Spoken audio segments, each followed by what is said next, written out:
The Bangko Sentral ng Pilipinas is set to announce its next key rate decision this afternoon. Most economists expect another hike of 25 basis points. But with growth slowing and inflation still elevated, the question is how far or how low will the BSP go, or how high will the BSP go? Joining us now is Jonathan Ravelas, Senior Advisor at Reyes, Takandong and Company. Good morning, Mr. Jonas. Great to have you here on Business 360. Good morning, Margo. I know that you just saw the Bangko Sentral ng Pilipinas governor recently, but I don't know if you actually spoke about today's forecast. So we are expecting another 25 bips increase this afternoon.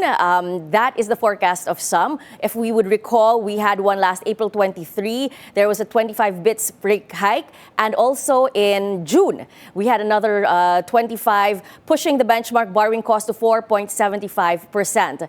Are you also aligned with the forecast of others of another rate hike today? Yes, I'm actually looking at 25 basis points and probably another 50 between now and year end. Yes, some are saying that there would be one today, this August, and another hike this coming October. Is that what you see as well? Well, actually, I'm more hawkish because I'm looking at another 50 after today's hike, no? Mainly because inflation at 6.2%, despite it has been on a decline for the last 2 months, inflation remains elevated above the 4% level. And despite the fact that the challenges against growth, one of the most important things for people to start spending is to believe that inflation is well contained. And the only way to do that really at the moment is this monetary tightening and a little bit of fiscal support, no, which has already started. Wow, you really think that they will go as high as 50% this afternoon? But second quarter growth slowed down to 2.3%. Won't the BSP weigh the inflation risk against a weaker economy? No, I'm looking at the 25 this afternoon, but in the coming months, there will be another 25 to 50. So probably in the next two policy meetings, there'll be another 50, mainly because we need to contain inflation expectations, especially with what's happening today. There's still that uncertainty on the geopolitical front. So the Middle East, the Ukraine, Russia, and of course, the impact of this climate-related incidents, no? The flooding, the impact to the agriculture sector will eventually have impact on inflation. Yes, and of course, inflation has been slowly going down, 6.4%, and then this July, 6.2%. Of course, that's the one thing the BSP governor has in fact himself said, that they will continue to make sure that they try to meet the inflation targets. However, of course, we have to balance this with our growth rates. Let's look at the factors that they may be looking at. Food inflation is still, of course, very high. With the continuation of the Iran war and oil prices still increasing, do you think this is one big factor that they're looking at? Well, basically, I guess really, aside from what was already mentioned, is in fact trying to control the expectations, because you need to understand that our economy is 70% driven by consumption. And if people are not willing to spend because they feel that prices continue to rise, then definitely it would be difficult to help the economy. Yes, there are in your report earlier highlighting government spending so that to support growth, but the challenge really is really looking at the spending, which accounts for 70%. So if inflation expectations are not well contained and are closer to the 4%, then people won't won't spend, and we're coming into the most important part of the year, no, which is Christmas. If inflation is high, then it will be a challenge for everybody to spend. So containing inflation expectations and trying to bring it down closer to 4%, which is the upper band of the BSP, is actually something that needs to be done because once that is well anchored, spending will follow.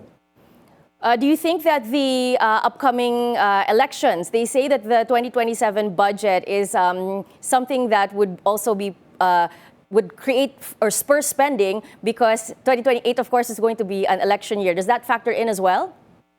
Well, basically, you have to understand that in the 6-year cycle, towards the second or the last 3 years of any administration, this is where they're able to, come up with their spending on infrastructure. Mostly, it takes 2 to 3 years for a government to, understand how government works and eventually create their infra spending plan so that they leave a legacy. So this is eventually what is most likely happening.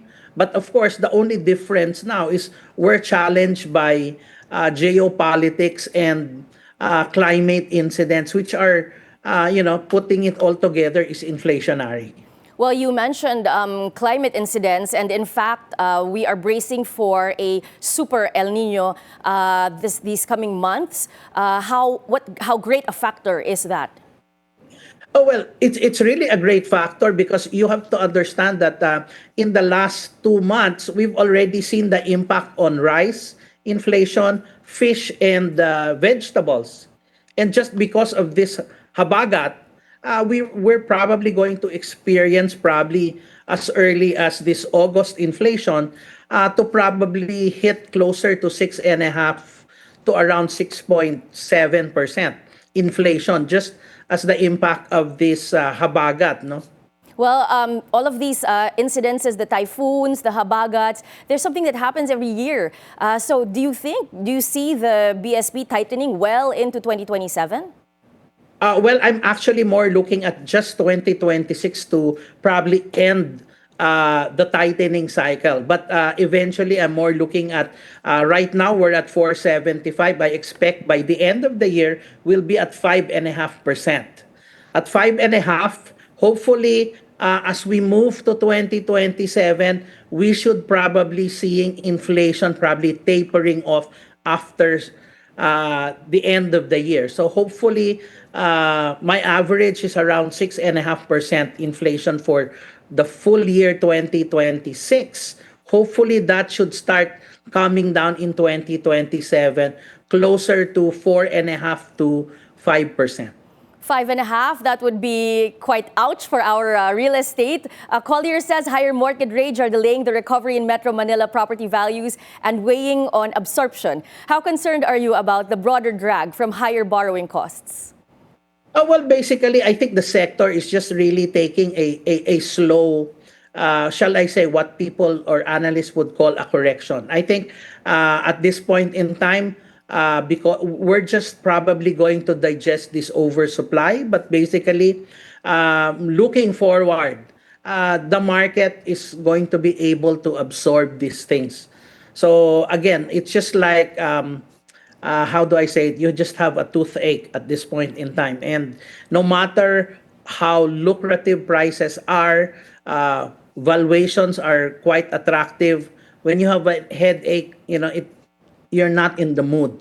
So once we get out of these issues of governance and eventually the impact of this inflationary condition, I think those that are looking at probably not just the next 12 to 24 months, but probably for the next 5 years, should be positioning now.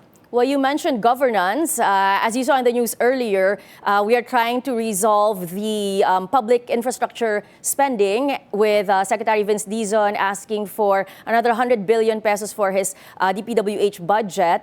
And in fact, the government has been very optimistic that public spending will increase in the second half of the year. Do you think this would greatly impact? Do you think the BSP would be as optimistic as the other economic managers are in increasing our public spending to bring up our GDP? Well, you see, the problem of infrastructure spending, if we were actually to look at the second quarter numbers, there's been an increase from low single digit to around 8.3%. growth in the second quarter for government spending. It's just that, again, as mentioned by the DPWH secretary, there are a lot of things that needs to fixing. So it will take time for them to eventually move. But we are optimistic that they're able to make the necessary adjustments to be able to create more, shall I say, effective impact on government spending. So I think that's something that we need to watch out for in the second half, particularly for infrastructure. I think the only problem that is also facing us to fast track infrastructure is the weather. No, we can't really do a lot of infrastructure if there are on and off rains. So these are again another set of challenges, and that's why most of the time expectation for infrastructure happens towards the fourth quarter to the first half of any year, no, of the next year, because we want to take advantage of the heat. Well, the only thing that probably is on the positive end at this point in time is that we're expecting a super El Nino, no, and this should be good for infrastructure spending. How about the Russia-Ukraine conflict? We're also seeing continued disruptions linked to this, with multiple geopolitical risks affecting energy and commodity prices. How should the BSP respond to these supply shocks? Okay, I think the problem really that arises from the Russia-Ukraine is that it has a lot of impact on agriculture, particularly for fertilizer. And of course, to a certain extent, some Russian oil. So this will continue to keep the 5F problem of the Philippines really important to watch. Okay, so what are the 5Fs? The first 3 Fs is food, fuel, and freight. So these are basically all imported. So we import food, fuel, and eventually the transport sector is well dependent on oil. So if we continue to import all of this, then definitely that puts pressure on the fourth F, which is Forex, foreign exchange. And that actually fuels further weakness in the currency. Now, they need to stabilize inflation so that the government will not do a lot of fiscal spending, meaning ayudas and support for certain sectors that are affected. So by containing inflation expectations, they are also helping stabilize the situation. No, so maybe at this point in time, especially for your viewers, that inflation needs to be contained first, so that people will be more comfortable in spending and business continuing a little bit of optimism on their businesses. So I think the best way to probably describe our situation is an old Filipino saying, no? Kung maikli ang kumot, dapat marunong bumaluktot. Okay, kung maikli ang kumot, dapat marunong bumaluktot. Of course, we also have to look at our commitment to fiscal consolidation. How serious do you think is the widening balance of payments deficit and the drop in reserves? Oh, well, basically, at this point in time, it's really something to look at. I think the only thing that is good is that we've seen Moody's affirming our rating. So, although from an analyst perspective, the very high debt to GDP ratio plus our widening deficit against GDP of, we're between 7% of GDP, then definitely it starts to show some warning signs. But at this point in time, as long as we continue with our infrastructure spending, growing the economy, we should be able to grow out of debt at this point in time. So the Moody's affirmation is actually good for government and an set of investors that could probably continue to be supportive of government's borrowing.